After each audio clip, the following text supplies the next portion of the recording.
হ্যাঁ অনেক বেশি ভালো, এই জন্য আমরা রেগুলার আসি। আর ইভেন আপু অনেক বেশি কিউট। আমার ফ্রেন্ডরা অলরেডি জেলাস, তারা তো এমনিতে এক একজন এসে বলে I am proud of you, আবার বলতেছে তোরে দেখে তো আমার অনেক জেলাস হইতেছে, আমরা এরকম প্ল্যান করি সাকসেস হতে পারি না। আই থিঙ্ক ওরা মানে এইসব করারও প্ল্যান করতেছে যে ও যেহেতু শুরু করছে আমরা এরকম একটা শুরু করে দেই, এরকম দেখছি যে ওরা চিন্তা ভাবনা করতেছে এরকম। আমি স্টুডেন্ট, লেখাপড়ার পাশাপাশি ফুড কোর্ট এটা কন্টিনিউ করতেছি। Family support, full support. শুরু করছি তো আমরা 4 মাস হবে, 4 জনে মিলে কিছু একটা কিনছি আর কি, আমরা কিছু একটা কাজে লাগানো হয়েছে ওই টাকাটা। এছাড়া আমরা নিজেদের মধ্যে তেমন কোনো টাকা নেই, তবে নিছি এমনিতে মাঝে মাঝে 50 টাকা 100 টাকা এরকম করে নিছি, এছাড়া এক্সট্রা কোনো টাকা নেওয়া হয়নি আমাদের। অ্যাভারেজ 3000 4000 এরকম হয়। কাস্টমারের উদ্দেশ্যে আমি বলবো যে এই রাস্তায় তো অনেকই এই ধরনের খাবার আছে, তো আমি বলবো যে এসে আমাদের ফুড কোর্টে একবার হলো ট্রাই করুক বা টেস্ট করুক যে খাবারের মান কিরকম সবকিছু। আমার মনে হয় একবার খাইলে আবার আসতে হবে।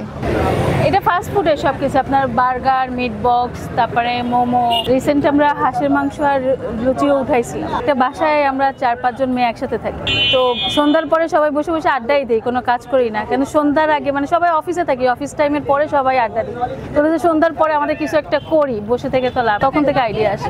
ফ্যামিলি উৎসাহ দিছে যে হ্যাঁ কিছু একটা করো, সবসময় বলতো, বাট আমরা সাহস করে করার কোনো সময় ইচ্ছা হয়নি। পরবর্তীতে আর কি আসছি যে না আসলে কিছু করি।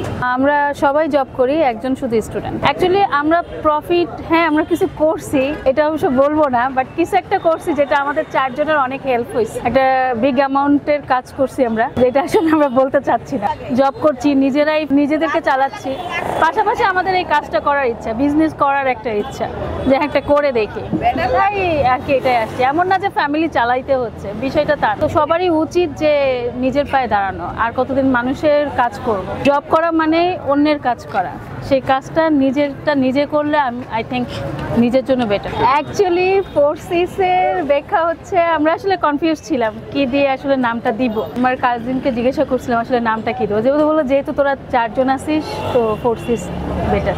অ্যাকচুয়ালি পার ডে যে খুব বেশি বিক্রি হয় এরকমও না, আবার যে একের কমও হয় তাও না, সব কিছুর জন্য সময় দিতে হয়। তবে ফ্রাইডেতে খুব বেশি হয়, বন্ধের দিন অনেক কোনো অকেশন থাকলে সেদিনকে বেশি, কখনো 3, কখনো 4, কখনো 5, কখনো 6, ঠিক নেই। হ্যাঁ নতুন রাস্তাতে আসলে অনেক ফুড কোর্ট আছে, হ্যাঁ আমাদের মতো অনেক ফুড কোর্ট আছে। যে কোনো ফুড কোর্টই বাইরে থেকে দেখে বিচার না করে তাদের খাবারটা টেস্ট করা উচিত। অনেকে প্রেজেন্টেশন হয়তো ভালো করতে পারে কিন্তু দেখা যাচ্ছে টেস্টি হচ্ছে না, আবার অনেকে টেস্টি হচ্ছে না বাট প্রেজেন্টেশনটা দেয় অনেক কিছু। এর জন্য আর কি বললাম যে সব মিলে আর কি টেস্ট করা উচিত। যেটা খারাপ আমি যদি টেস্ট করি আমি যা বুঝবো যে না এটা খারাপ, আমি নেক্সট টাইম আর ওইটা খাবো না, বলবো যে হ্যাঁ আসেন একবার টেস্ট করে দেখেন, আই থিঙ্ক বেটার পাবেন। খাবারের টেস্টটা খুবই ভালো, প্রায় আমি আসি মিরপুর থেকে। আলহামদুলিল্লাহ অনেক বেশি ভালো, আমরা রেগুলার আসি। ইভেন এই আপুটা অনেক ভালো, আমাদের মানে অনেক ভালোভাবে সার্ভ করে। আমাদের এখানে ছিল আগারগা একটা বেস্ট দোকান, মানে অনেক ভালো, আপুরা হচ্ছে অনেক ভালো, বেশি আমাদেরকে অনেক বেশি ভালোবাসে। হ্যাঁ আমরা সাজেস্ট করবো এখানে মানে আরো লোকজন আসুক, ইভেন আপুর দোকানে আসুক, আপুর দোকানে আসার জন্য মানে অনুরোধ রইল সবাইকে।